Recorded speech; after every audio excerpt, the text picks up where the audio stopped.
It's nice that we're able to navigate with router link, but sometimes you want to trigger the navigation in your JavaScript code because some operation finished and you want to navigate away, let's say. I'm going to simulate this in the user component here.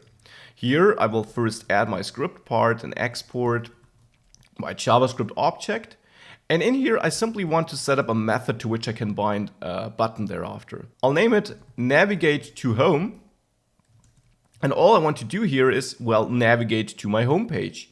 So in the user page itself, I'll set up a div because, again, we may only have one root element in here. So let's set up this. And then there, I want to have a button. Now, of course, I could just use a router link, but you get my point, I think, what I want to show here. So go to home. And then I want to add a click listener and execute navigate to home. So this method I just set up. Now, how do we navigate from within our code? Well, in our method, we can access our view instance, and there we will have the router available with $router. So this is the general theme of objects from view itself, or from view router in this case, having the $sign at the beginning to mark that this is not our own object, but instead is provided by another package to us. On this router, we can now trigger a navigation by calling push.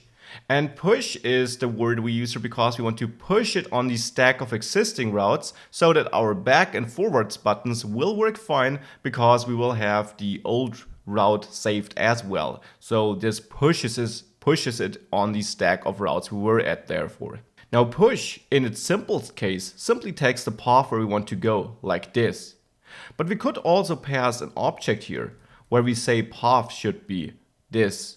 And that is, of course, not really an improvement to just specifying the path, but I will come back to passing an object as a routing target for router link as well, as a side note, in one of the next lectures. For now, let's keep it simple and simply go to slash. Now, to see this in action, I'll just add some nice styling to this button. Let's head over to the user page and click go to home. And we're back on the home page. This is how easy it is to navigate in our code. And of course, you hopefully see the similarity to our router link, where we also have this to attribute here where we specify a path, while I do the same here with push.